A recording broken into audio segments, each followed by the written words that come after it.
Every town should have diversification of housing and serve all people regardless of their needs and regardless of their income levels. If you look back in time at the history of affordable housing, especially special needs housing, you'd go back about 20 years to find a time when there was virtually nothing available. And it's interesting that that's around the time that Project Freedom first developed their mission. Project Freedom is an organization that builds barrier-free homes for people with physical disabilities. It's a heart and soul grassroots organization. Project Freedom is really the essence of supportive housing, which means that housing is married with services, although they can be delinked too, so that housing doesn't depend upon the services and the services don't depend upon the housing.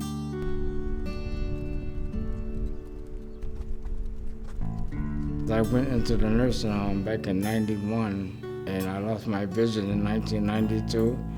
But after coming to terms with it, I wanted to get back into the mainstream of life. And so the Department of Health and Human Service helped me get out of the nursing home into Project Freedom.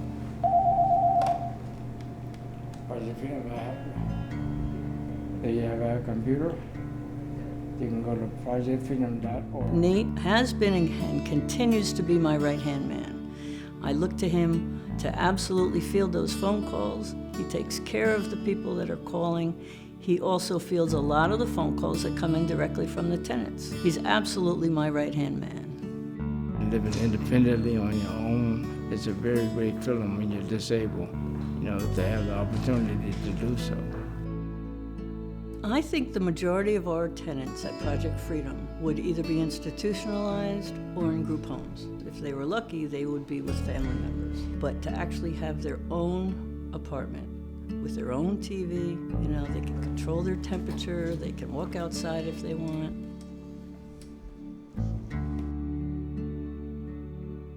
You wouldn't find that in other places. And that's the real difference here at Project Freedom, that it's set up so they can have an improved quality of life.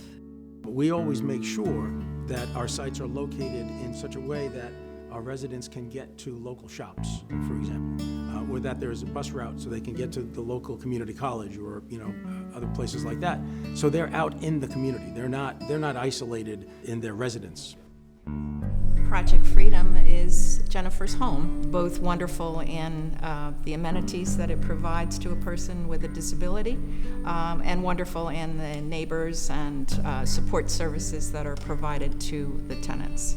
I run my own day. I get up when I want to get up, and I take care of myself. I get dressed, I eat breakfast.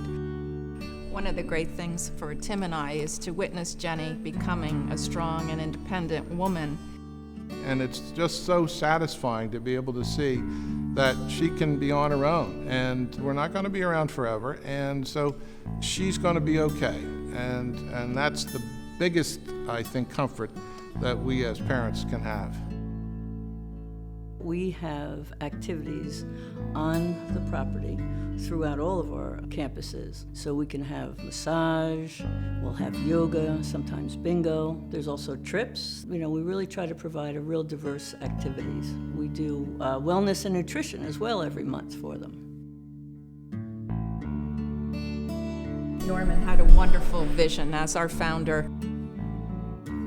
He is sort of the essence of how we began. Because of his need, he had a vision of creating a lifestyle for people that would provide them with the supports that they need to be independent, but allow them the happiness of living on their own and not having to be dependent on parents or anything else. We give people options. We give people opportunities to live a life that they want to live. Without Project Freedom, I will not be a dad. We really want to build a community for the people that live here, for both the people with disabilities and for the people without disabilities.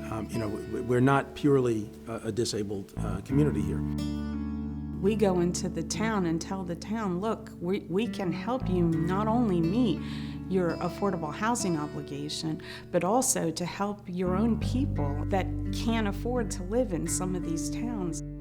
Everybody knows somebody that's disabled, and you want them to be able to have an independent life, and we can offer that. Someone with a disability should not have to go and live in a nursing home when they're young. They should have a place like this that they can, call their own home and live just like everyone else, because they are just as capable as everyone else if we just remove those barriers.